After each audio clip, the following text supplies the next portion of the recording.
నమో నారాయణాయ. కలియుగ ప్రత్యక్ష దైవమైన ఆ వెంకటనాథుని గురించి స్మరించుకునే తిరుమల వైభవానికి మీకు స్వాగతం. నేటి తిరుమల వైభవ విశేషాలను తెలుసుకుందాం.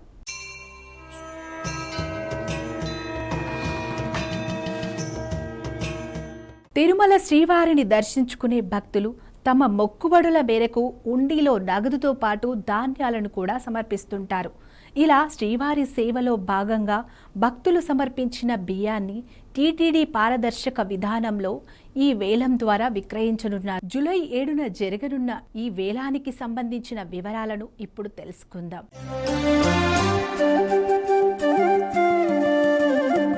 తిరుమల శ్రీ వెంకటేశ్వర స్వామి ఆలయంతో పాటు టీటీడీ ఆధ్వర్యంలోని అనుబంధ ఆలయాలకు భక్తులు హుండీ ద్వారా సమర్పించిన బియ్యాన్ని ఈ వేలం ద్వారా విక్రయించేందుకు టీటీడీ ఏర్పాట్లు చేసింది.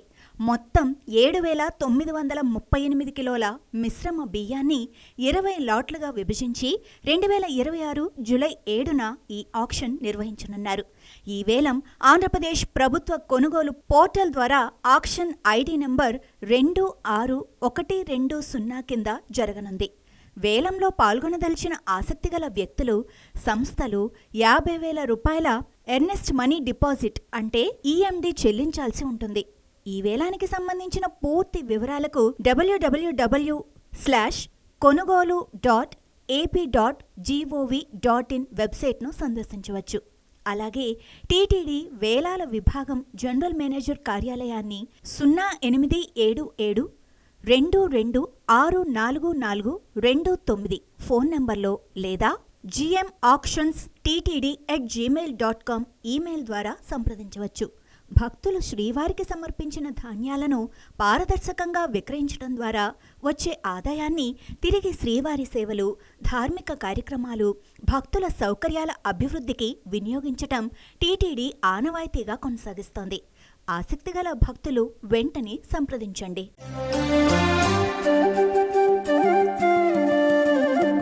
కలియుగ వైకుంఠమైన తిరుమలలో భక్తులకు మరింత ఆధ్యాత్మిక అనుభూతిని కలిగించేలా టీటీడీ బోర్డు ఒక చారిత్రాత్మక నిర్ణయం తీసుకుంది. శ్రీవారి ఆలయానికి చుట్టూతా ఉన్న పవిత్ర మాడవీధులకు 4 వేదాల పేర్లు ఖరారు చేయడంతో తిరుమలలోని ప్రధాన రహదారులు, కూడళ్లు, ప్రాంగణాలకు మహానీయులు, ఆల్వార్లు, భక్తులు, రాజులు, రాణుల పేర్లను నామకరణం చేయాలని నిర్ణయించింది. ఈ విశిష్ట నిర్ణయానికి సంబంధించిన పూర్తి వివరాలను ఇప్పుడు తెలుసుకుందాం.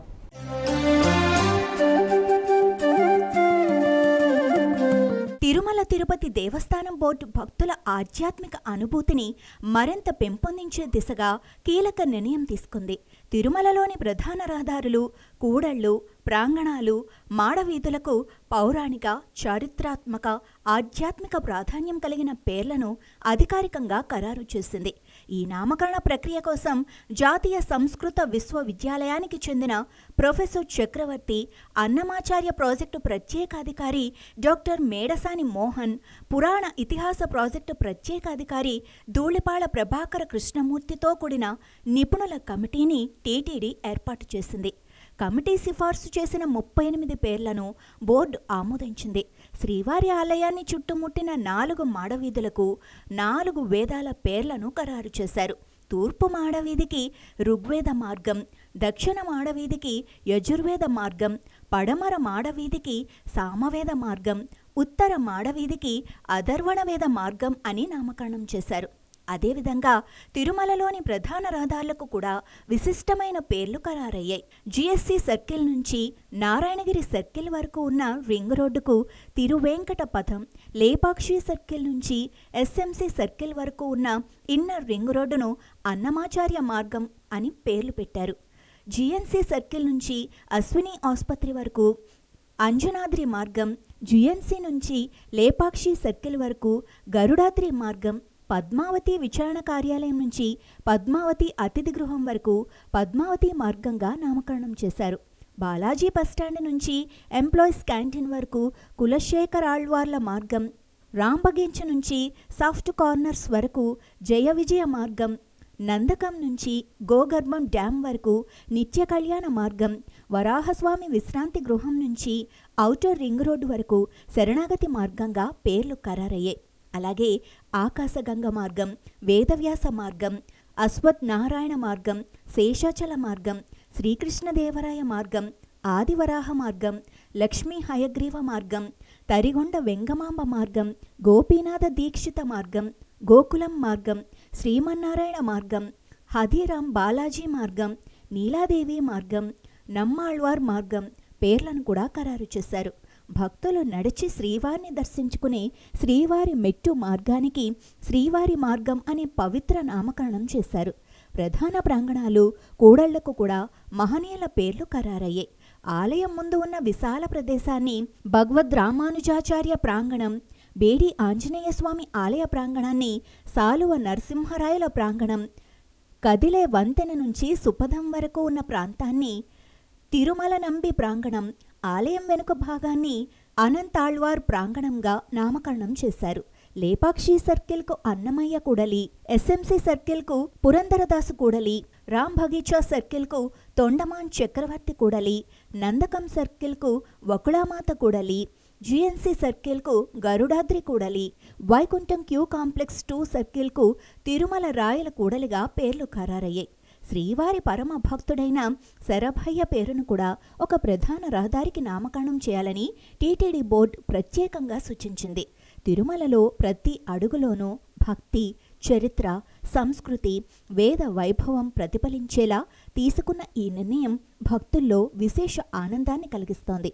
ఇకపై తిరుమలలోని ప్రతి మార్గం, ప్రతి కూడలి, ప్రతి ప్రాంగణం ఒక ఆధ్యాత్మిక సందేశాన్ని భక్తులకు అందించనుంది.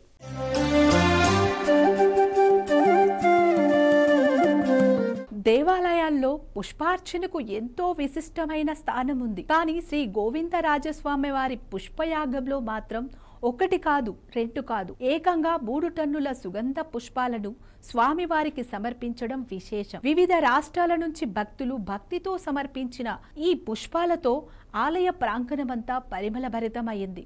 మరి ఈ పుష్పయాగంలో ఏ పుష్పాలు, పవిత్ర పత్రాలను సమర్పించారు, వాటి ఆధ్యాత్మిక విశిష్టత ఏమిటో ఇప్పుడు తెలుసుకుందాం.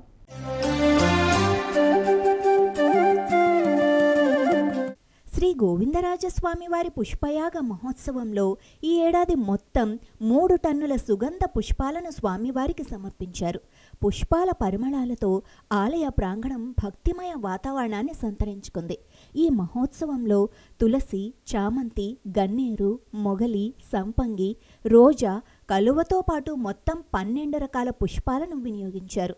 అంతేకాకుండా తులసి, మరువం, దమనం, బిల్వం, పన్నీరాకు తదితర 6 రకాల పవిత్ర పత్రాలను కూడా స్వామివారికి సమర్పించారు.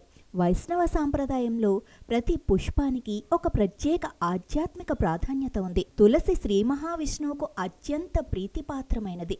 సంపంగి, మొగలి, కలువ వంటి సుగంధ పుష్పాలు భక్తి, పవిత్రతకు ప్రతీకలుగా భావిస్తారు.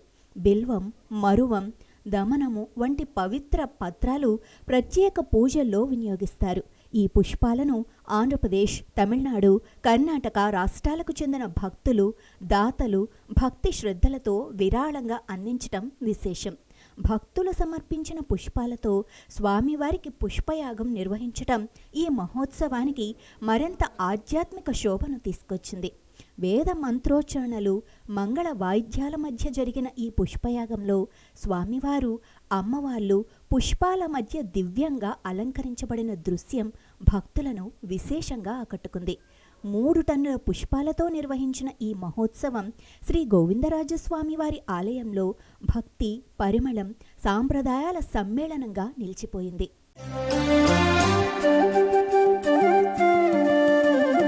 ఇవి నేటి శ్రీవారి తిరుమల వైభవ విశేషాలు. ఓం నమో నారాయణాయ.